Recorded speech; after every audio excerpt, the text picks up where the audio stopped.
Episode में you have ने वांग को बताया था कि वांग चीयू बिल्कुल उसके जैसे ही दिखती है, इसीलिए इसके बारे में जानकर वांग भी इस बात से हैरान हो गई थी और वो इसके बारे में पता लगाने के लिए वांग चीयू से मिलने के लिए गई थी। जहाँ पर हम देखता है कि वे दोनों एक दूसरे को देख हैरान होते हैं, मगर वहीं हम देखता है कि वांग चीयू का बिहेवियर काफी अजीब होता है। इसीलिए हम देखते हैं कि वो वांग से कोई भी बात नहीं करना चाहती थी और फिर वो टीचर से पूछते हैं कि क्या मैं यहाँ से जा सकती हूँ। तब हम देखते हैं कि टीचर भी उसे यहाँ से जाने के लिए परमिशन दे देते हैं और इसीलिए वांग चीयू यहाँ से जाने लगती है। लेकिन तभी हम देखता है कि यू हाव इसे रुकने के लिए कहता है और इसे बताता है कि उस दिन तुम्हारा मास्क मेरे पास में आ गया था, लेकिन असल में उस दिन मैं इसे तुम्हें वापस नहीं कर सका और अब इसीलिए आज मैं तुम्हें इसे वापस करना चाहता हूँ। लेकिन इस पर वांग चीयू कहती है कि इसकी कोई जरूरत नहीं है और अब हम देखता है कि वो यहाँ से चली जाती है। तभी हम देखता है कि वांग चीयू के बारे में सोचकर परेशान होने लगती है, इसीलिए वो यू हाव से कहती है कि पता नहीं क्यों मुझे वांग चीयू से कुछ अजीब सी फीलिंग आ रही है, इसीलिए चाहे उसके सोल पावर का फ्लक्चुएशन हो या फिर सोल पावर का एट्रीब्यूट हो, वे मुझसे पूरी तरह से अलग है।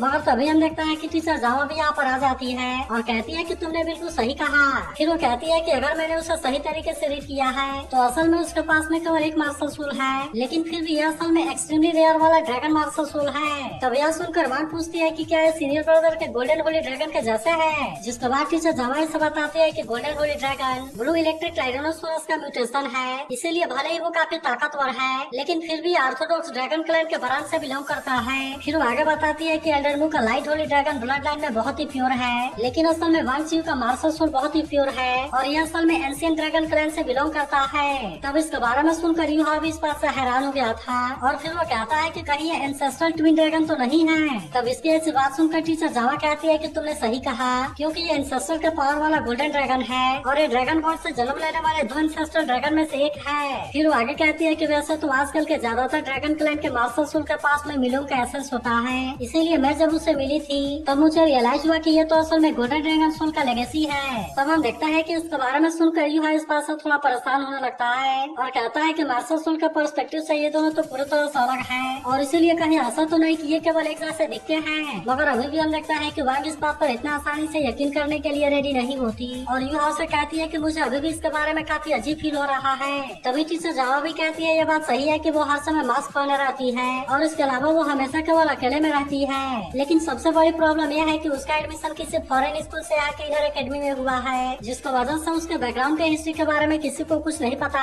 इसीलिए टीचर जावा कहती है कि अगर मैं उसके बारे में और ज्यादा जान पाऊँ तो यह चीज कॉलेज के लिए भी अच्छी होगी। तभी हम देखता है कि यू हाव भी वांग चीयू के बारे में और ज्यादा जानना चाहता था और इसीलिए वो टीचर जावा से कहता है कि क्या आपके पास में इसके लिए कोई अच्छा आइडिया है। तब हम देखता है कि टीचर जावा हल्के से स्माइल करती है और फिर कहती है कि कुछ दिनों में इनर एकेडमी के स्टूडेंट सोल्डिंग के हंट के लिए जाने वाले हैं, इसीलिए वांग चीयू भी उसमें जाएगी। और फिर वो यू हाव से कहती है कि वैसे भी तुम्हें भी तो अपने सोल्डिंग को इंक्रीज करने की जरूरत है और मैं चाहती हूँ कि तुम्हें उसके साथ में जाना। तब हम देखता है कि यू हाव भी इसके लिए मान गया था और इसीलिए वो डीन काई से मिलने के लिए जाते हैं, जहाँ पर कि वांग चीयू भी होती है। लेकिन तभी हम देखता है कि वांग ने आज मास्क लगाया हुआ था, इसीलिए यू हाव से पूछता है कि तुमने इसे क्यों पहना है। तब इस पर वांग कहती है कि अगर कोई मुझे देखेगा तो फिर वो सोचेगा कि मैं और वांग चीयू तो बिल्कुल एक जैसे दिखते हैं और इसीलिए मैं इस परेशानी में बिल्कुल भी नहीं पड़ना चाहती। मगर तभी हम देखता है कि यांग भी यहाँ पर आ गया था, जो कि आज काफी टाइम के बाद इनसे मिलने के लिए काफी एक्साइटेड होता है और कहता है कि हम तो काफी टाइम से नहीं मिले। तब इसे देखते ही वांग और यू हाव भी पूरी तरह से हैरान हो जाते हैं और कहते हैं कि सीनियर आप तो रिकवर हो गए। तब इस पर यांगो इनको बताता है कि यह सब सोल आइलैंड इंस्टीट्यूट की वजह से हो पाया,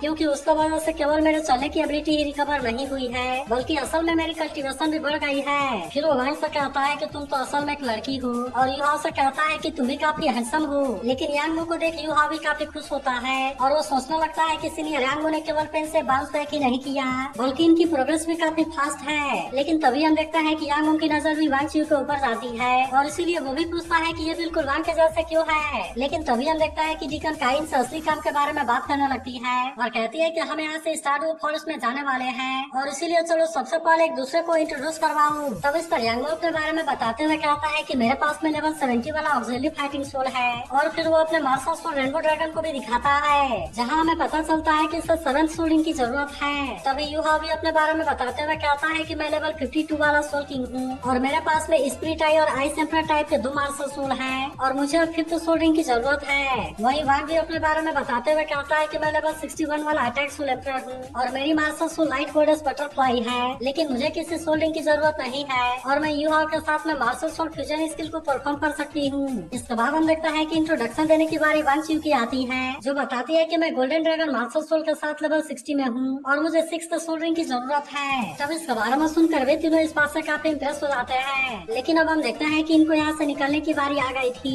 इसीलिए वे चारों यहाँ से स्टारडू फॉरेस्ट में आ गए थे, जहाँ हम देखता है कि रास्ते में पानी वाली एक जगह आती है और इसीलिए युवा वांग चियू की हेल्प करने के लिए अपना हाथ आगे करता है। मगर हम देखता है कि वांग चियू इसे अपने आप ही पार कर लेती है और इसीलिए इसे देख युवा मुस्कुराने लगता है। लेकिन तभी हम देखता है कि इनके चलते चलते काफी रात हो जाती है, इसीलिए वे एक जगह पर ऊपर फिश को पकाते हैं और फिर हम देखता है कि युवा वांग चियू को भी इसे खाने के लिए देता है। तब हम देखता है कि वांग चियू पहले तो कुछ देर के लिए इसकी तरफ देखती है, लेकिन फिर आखिरकार वो इसे ले लेती है। इसके बाद हम देखता है कि इनका आराम करने की बारी आ गई थी और इसीलिए वे सभी सोने लगते हैं। लेकिन तभी वांग चियू को यहाँ पर कोई हलचल फील होती है, इसीलिए वो इसके बारे में पूरी तरह से अलर्ट हो गई थी और फिर हम देखता है कि वो इसके बारे में बाकी लोगों को भी बताती है। तब हम देखता है कि युवा भी इसके बारे में पता लगाने के लिए रेडी हो गया था और वो इसके लिए अपने मेंटल डिटेक्शन शेयरिंग का यूज करने लगता है। फिर इनको पता चलता है कि इनके सामने तो हाई सिमेट्री है, जिसका पास लगभग 50,000 साल के कल्टीवेशन लेवल है। लेकिन हम देखता है कि इसके पास में पॉइजनस वाला अटैक था, इसीलिए डिकन काय कहती है कि इसका सोलिंग यांगो के लिए ज्यादा सुटेबल है। जिसके बाद हम देखता है कि वो वांग युवा और वांग चियू से रेडी हो जाने के लिए कहती है और कहते हैं कि तुम्हें एक साथ मिलकर इसे जिंदा पकड़ना होगा।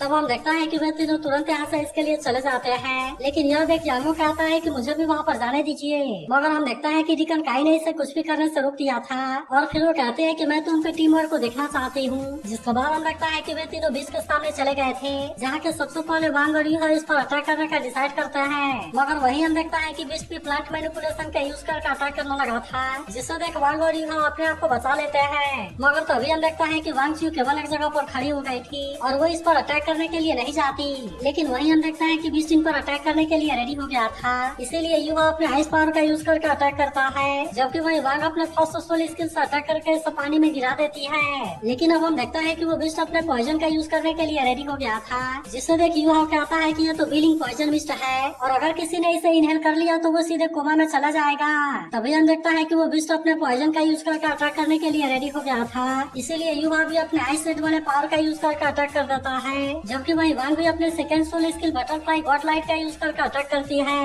मगर अभी भी हम देखता है कि बिस्ट को ज्यादा कुछ नहीं हुआ था और इसीलिए वो तुरंत इस पर अटैक करने के लिए आ जाता है। लेकिन तभी हम देखता है कि युवा ने भी अपने सोल शॉक वाले पावर का यूज कर दिया था और इसीलिए वो बिस्ट इन पर अटैक करने के लिए कुछ भी नहीं कर पाता। मगर इसके वजह से हम देखता है कि वो काफी अग्रेसिव हो गया था और इसीलिए युवा कहता है कि हमें यहाँ से पीछे हटना होगा। लेकिन तभी हम देखता है कि वांग चियू अभी यहाँ पर अटैक करने के लिए आ जाती है, जिससे देखो बीच भी इस पर अटैक करने के लिए कोशिश करता है। मगर फिर भी हम देखता है कि वांग चियू इसके ऊपर भारी पड़ रही थी और इसीलिए इसे देख वांग और युवा इस बात से हैरान होते हैं। तभी हम देखता है कि वो बीच फिर से अपने पॉइजन को रिलीज करने लगा था, इसीलिए वांग और युवा तुरंत वहाँ से पीछे आ जाते हैं। लेकिन तभी हम देखता है कि वांग चियू ने इस पर बहुत ही पावरफुल अटैक कर दिया था, इसीलिए वो बीच अब इसके सामने कुछ भी नहीं कर पाता और हम देखता है कि वो इसका अटैक से बेहोश हो जाता है। इसके बाद हम देखता है कि यांग वो इस बात से काफी खुश हो गया था और वो वांग चियू से भी कुछ इंटरेक्शन करने के लिए आता है। लेकिन हम देखता है कि वांग चियू इसे पूरी तरह से इग्नोर कर देती है। फिर हम देखता है कि डिकन का यांग को सोलिंग एब्जॉर्ब करने के लिए भेज देती है, लेकिन अब वो युवा से कहने लगती है कि मेन कंट्रोल सोल मास्टर को सारे कंपनी को बहुत ही अच्छे से मैनेज करना होता है और इसीलिए क्या तुमने सोचा कि वांग चियू को बैटल में किस तरह से अरेंज करना है। तब हम देखता है कि युवा इसके लिए डिकन का ऐसा सॉरी कहता है, क्योंकि वो इस पर ध्यान देना ही भूल गया था। लेकिन तभी वांग कहती है कि इसमें युवा की कोई भी गलती नहीं है, क्योंकि वैसे भी वांग चियू की एबिलिटी के बारे में कोई नहीं समझता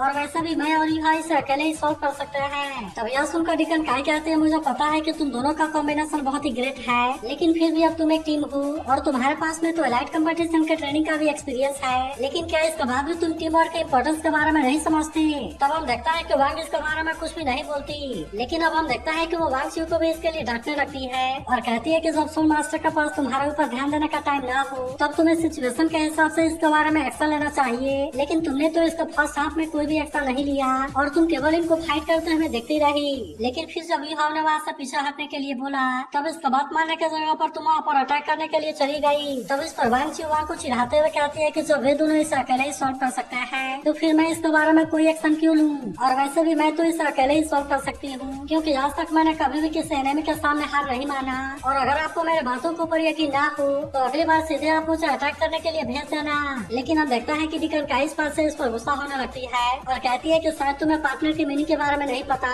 क्योंकि हो सकता है कि भले ही तुम एक पावरफुल सोल मास्टर हो, लेकिन फिर भी मुझे लगता है कि तुम श्रेक एकेडमी का स्टूडेंट बनने के लिए क्वालिफाइड नहीं हो और इसीलिए अगर तुमने तुमने फिर से टीम वर्क करने पर ध्यान नहीं दिया तो फिर मैं तुम्हारे इनर कोर डिसाइपल के स्टेटस को कैंसिल भी कर सकती हूँ। तब हम देखता है कि ऐसी बात सुनकर वांगची इस पर गुस्सा होने लगती है, लेकिन आखिरकार इसके अलावा उसके पास में और कोई ऑप्शन नहीं था और अब इसीलिए हम देखता है कि वो इसकी बात मानने के लिए रेडी हो जाती है। तब इस पर डिकन काई कहती है कि तुमने बिल्कुल सही डिसीजन लिया, क्योंकि श्रेक एकेडमी में टीम वर्क सबसे जरूरी है और इसीलिए पर्सनल प्रॉब्लम बाद में आएगी। वही हम देखता है कि यांग उस कोल्ड को एब्जॉर्ब करने में कामयाब हो गया था, जिसके लिए युवा इसे कांग्रेचुलेट करता है। तब हम देखता है कि यांग भी इसके लिए थैंक यू कहता है, लेकिन इस पर युवा कहता है कि हम तो टीम है और इसीलिए हमें अपने पार्टनर के लिए तो सुटेबल सोल्डिंग खोजना ही चाहिए। इसके बाद हम देखता है कि वे यहाँ से दूसरी जगह पर आ गए थे, जहाँ डिकन काई कहती है कि हम स्टार फॉरेस्ट के मिक्स वाले एरिया में आ गए हैं, इसीलिए जरूर यहाँ पर और ज्यादा डेंजरस फॉल भी होंगे, जिसका वजह से रात के समय आगे जाना बिल्कुल भी सेफ नहीं है और इसीलिए हमें अब यहाँ पर कैंप लगाना चाहिए। तब हम देखता है कि वे भी इसके बात मानने के लिए रेडी हो गए थे और वे यहीं पर अपना कैंप लगा लेते हैं। तभी डिकन काई कहते हैं कि सबसे पहले मैं यहाँ पर निगरानी करूंगी और उसके बाद यहाँ पर युवा और वांगची निगरानी करेंगे। लेकिन यह सुनते ही वांग इस बात से काफी परेशान हो जाती है और वो डिकन काई से पूछती है कि मेरे बारे में क्या।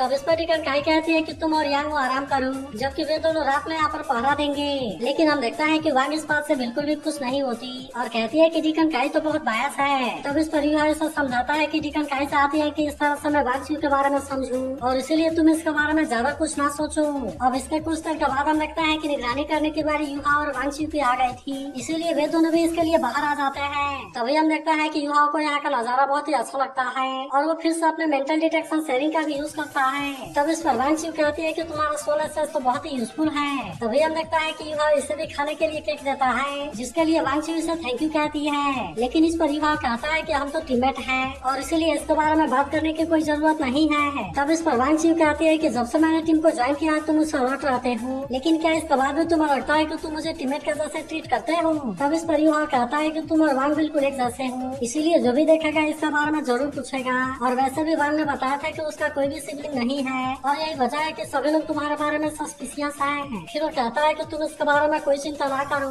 क्योंकि टाइम सब कुछ सही कर देगा। लेकिन इस पर वांगची कहती है कि मुझे किसी को भी कुछ प्रूव करने की जरूरत नहीं है और फिर हम देखता है कि वो इसका दिया हुआ केक खाने लगती है। लेकिन तभी अचानक से वो इसे फेंकते हुए कहती है कि मैं इसे नहीं खा सकती, जिसके बाद हम देखता है कि युवा इसके हरकत से काफी गुस्सा हो जाता है, लेकिन फिर भी वो इसे कुछ भी नहीं बोलता और हम देखता है कि वो फिर से अपने केक को उठा लेता है। तब इसे देख वांगची कहते हैं कि तुमने मुझसे फाइट क्यों नहीं किया। लेकिन इस पर युवा कहता है कि क्या तुमने कभी भूखा फील किया है, जिसके बाद वांगची कहती है कि एक स्ट्रॉन्ग आदमी अपने आप को कभी भी भूखा नहीं रहने देगा। मगर अब युवा इसे बताने लगता है कि जब मैं छोटा था तो लाइफ बहुत ही हार्ड थी, लेकिन फिर भी मेरी मदर ने लाइफ को चलाने के लिए बहुत ही मेहनत किया और यहाँ तक कि विंटर में उनकी ऐसी कंडीशन हो जाती थी जहाँ पर उनके हाथ कलर से कवर हो जाते थे। फिर वो आगे बताता है कि एक रात मम बहुत ही एक्साइटेड होकर वापस आई, जहाँ पर कि वैसे तो वो काफी थकी हुई थी, लेकिन इसके बाद भी उन्होंने मुझे मुस्कुराते हुए खाने के लिए दिया, जहाँ मुझे पता चला कि उस दिन मेरी मदर किचन में काम कर रही थी। इसीलिए वहाँ से आने से पहले सेफ ने मेरे मदर को एक सीट केक दिया और तब से जब कभी भी मेरी मदर वापस आती